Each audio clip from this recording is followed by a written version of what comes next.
Happy Holi to all of you.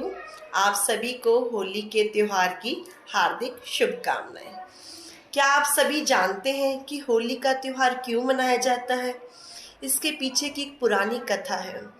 आप सभी को आज मैं उस कथा के बारे में बताना चाहती हूँ और आप सभी से एक रिक्वेस्ट है कि अपने बच्चों को ये कथा ज़रूर सुनाएं और उन्हें इस बात का ज्ञान दें कि होली क्यों मनाई जाती है, इसके पीछे का कारण क्या है।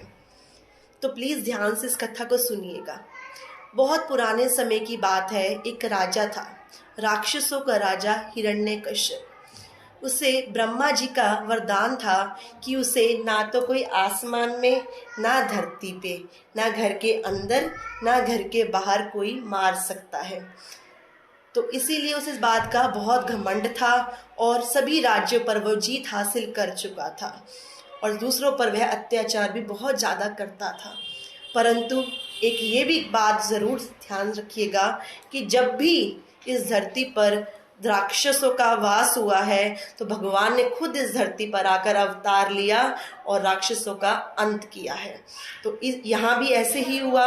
हिरण्यकश्यप का वध करने के लिए, उसका अंत करने के लिए विष्णु भगवान जी ने अपने ही अवतार को इस धरती पर भेजा, जो कि हिरण्यकश्यप के घर पुत्र के रूप में जन्मा, जिसका नाम था प्रहलाद।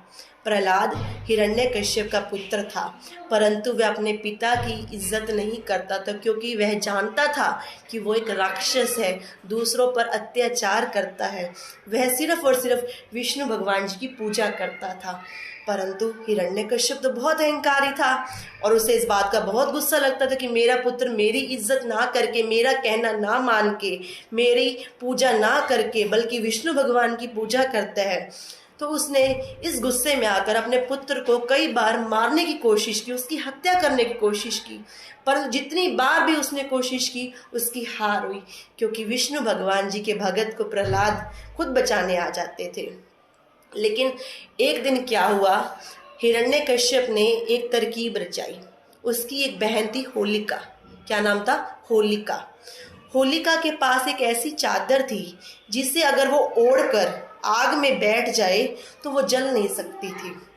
तो उसने क्या किया, बड़ी ही चतुराई से आग लगाई, उस आग में खुद बैठ गई चादर ओढ़कर और प्रहलाद को अपनी गोद में बिठा लिया। अब क्या होना था, भगवान विष्णु जी को आना पड़ा अपने भगत को बचाने के लिए। तो वही हुआ, विष्णु जी आए इस धरती पर, उन्होंने बिल्कुल ठंडी हवा चला दी, एकदम से तेज हवा चली और उस हवा से वो चादर प्रहलाद के ऊपर आ गई और होलिका जलकर राख हो गई।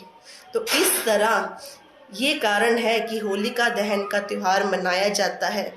तो ये कथा है इसके होली के मनाने के पीछे।